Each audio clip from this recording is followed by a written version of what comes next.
Sur ce plateau, Frantz Sabin, directeur général de l'ADIM, l'Agence de développement et d'innovation de Mayotte. Bonsoir. Bonsoir. Merci d'être avec nous. Alors, pouvez-vous nous dire, pour commencer, nous en dire plus sur ce partenariat? Pourquoi est-ce que c'est une aubaine pour Mayotte et surtout, quel est le rôle de l'ADIM dedans? Oui, bonjour aux auditrices et aux auditeurs. Donc, effectivement, l'ADIM est l'Agence de développement et d'innovation de Mayotte. C'est une structure qui a été mise en place par les acteurs économiques pour mettre en œuvre, je dirais, de façon très opérationnelle les projets du territoire et plus particulièrement les projets du département. Le président Ramadani, à la fin 2018, mais surtout à l'ouverture, a affiché une politique, une volonté forte de travailler sur le projet Mozambique, je vais vous expliquer pourquoi, et a confié à l'ADIM la mission de mettre en œuvre ce projet. Donc l'ADIM, c'est un groupement d'intérêt public avec un conseil d'administration qui est présidé par M. Benissa Housseni et une équipe avec la Chambre de commerce et d'industrie et d'autres acteurs économiques, le MEDEF, etc. Et une équipe de permanents d'une dizaine.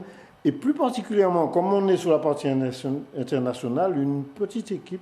Et pourquoi justement cette ambition affichée de la part du président Ramadani pour ce projet ambitieux? Je pense qu'il y a deux dimensions. Déjà, ce qu'il faut dire, c'est que Mayotte a des relations séculaires avec le Mozambique.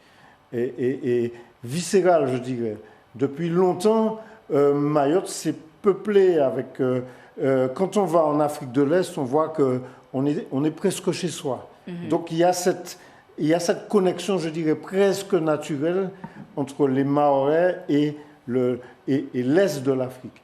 La deuxième chose, c'est que l'ambassade de France a sorti en septembre 2018 une note sur le potentiel qu'il y a pour Mayotte et aussi pour la Réunion, mais surtout pour Mayotte, du projet gazier du Mozambique. Il faut comprendre que ce projet gazier se fait dans le nord du Mozambique et on est à 500 km de Mayotte. Donc 500 km, c'est donc Mayotte proche. A vraiment une position stratégique. Une position stratégique.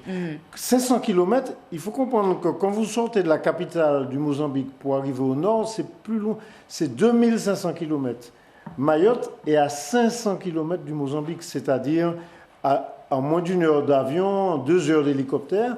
Donc, il faut comprendre qu'il y a beaucoup de compagnies pétrolières qui vont travailler là sur de nombreuses années avec des milliers de collaborateurs.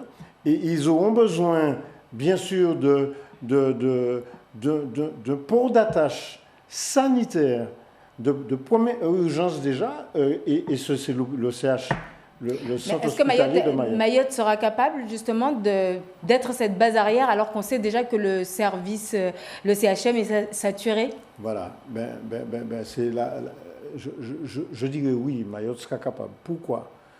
Bon, Mayotte, c'est une structure hospitalière de premier plan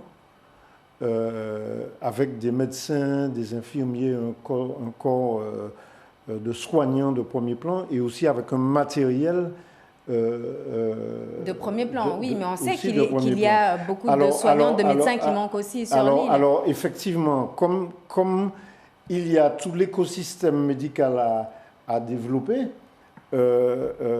c'est vrai qu'aujourd'hui, parfois, il y a des files d'attente, etc. Mais si vous allez en région parisienne aux urgences, c'est aussi très, très difficile et très compliqué. Mais ce qu'il faut comprendre, c'est que quand on fait des évacuations d'urgence, et hier le médecin est venu pour visiter, on va rajouter des moyens supplémentaires. On va pas faire les urgences. Quelqu'un qui vient d'une plateforme pétrolière, on ne va pas demander au médecin qui est aux urgences d'arrêter de soigner un malade pour prendre quelqu'un qui vient en hélicoptère du Mozambique. Donc ça veut dire que c'est du personnel soignant supplémentaire pour Mayotte.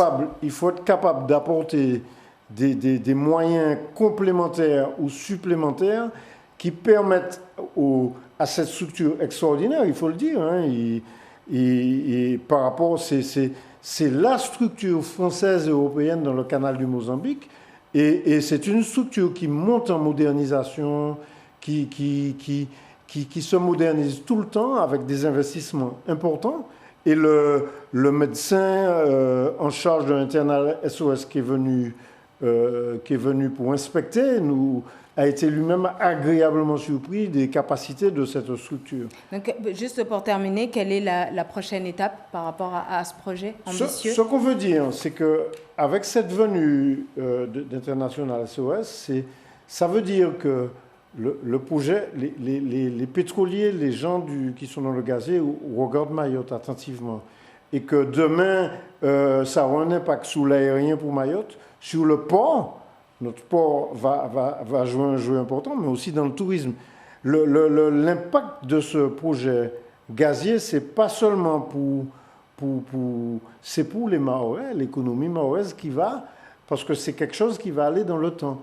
Donc nous, c'est un projet qui est important pour nous, parce que ça va permettre d'accélérer le développement de Mayotte, et je pense que c'est une aubaine pour Mayotte, mais on l'aura compris, on va suivre tout cela. On le fait surtout en pensant aussi aux entreprises mahoraises, à l'économie mahoraise, mais aussi aux Mahorais pour qu'ils aient des retombées.